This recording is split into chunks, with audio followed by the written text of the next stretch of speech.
Hola, soy Pepe Pérez Rivera. Bienvenidos y bienvenidas a este espacio a Hombros de Gigantes. Desde aquí intentaremos abrir una ventana hacia la física y la química de secundaria. Si la propuesta te parece interesante, ánimo y vamos al lío. Vamos a estudiar para el curso de primero de bachillerato el tema Reacciones Químicas 2, Termoquímica, y en particular el apartado correspondiente a la ley de Hess. La ley de Hess tiene su origen en el hecho de que la variación de entalpía es una función de estado. Recordemos que esto indicaba que era una magnitud que no dependía del camino seguido, no dependía de los estados intermedios a través de los que pasaba el sistema en una evolución de un estado inicial a un estado final. Solo dependía de estos estados inicial y final y nunca, en ningún caso, del camino seguido, de las etapas mediante las cuales se desarrolla la reacción química. Si un proceso transcurre en varias etapas, la variación de entalpía del proceso global es la suma de las variaciones de entalpía de las etapas individuales. Este es el enunciado de la ley de Hess. Gráficamente hablando sería algo así como lo siguiente. Si nosotros tenemos unos reactivos A y B que dan lugar a unos productos de acuerdo con una reacción para la cual la variación de entalpía es delta H, si por alguna circunstancia los reactivos A y B evolucionan inicialmente a unos productos C y D, reacción para la cual la variación de entalpía es delta H sub 1, y a su vez estos productos C y D evolucionan para dar lugar a otro estado intermedio a E más F, de acuerdo con una variación de entalpía delta H sub 2 para esta segunda reacción, y a su vez E y F evolucionan para dar lugar finalmente a G más H, de acuerdo con una variación de entalpía delta H sub 3, la ley de Hess dice que la variación de entalpía no depende del camino, por tanto debe ser igual cuando tomamos la variación de entalpía para el proceso global que cuando tomamos la suma de las variaciones de entalpía para cada uno de los procesos independientes.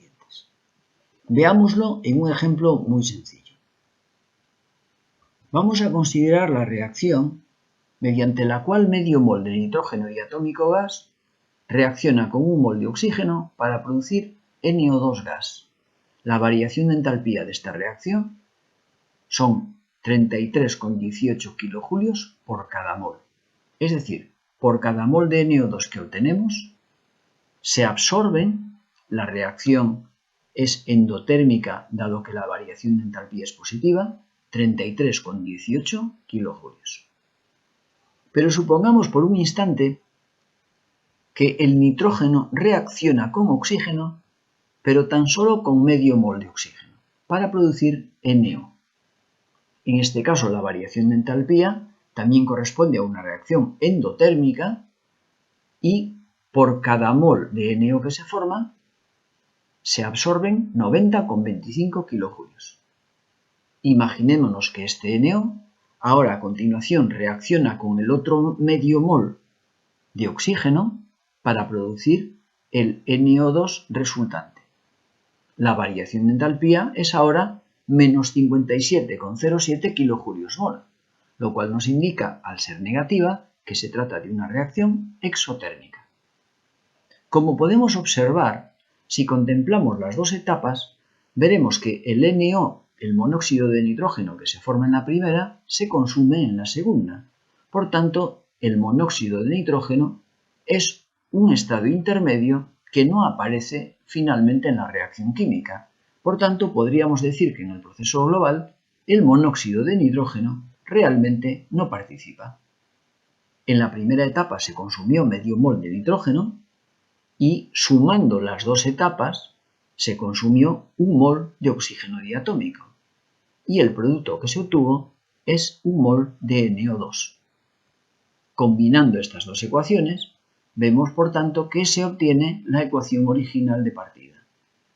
Y si seguimos la misma combinación para la delta H, observamos que al sumar delta H1 más delta H2 obtenemos la variación de entalpía de la reacción original. Se trata de una aplicación muy sencilla de la ley de Hess. En vídeos posteriores podremos ver aplicaciones un poquito más complicadas de esta misma ley. Y es todo en esta ocasión. Si te pareció interesante la propuesta, nos vemos caminando entre la ciencia como siempre, subidos a hombros de gigantes.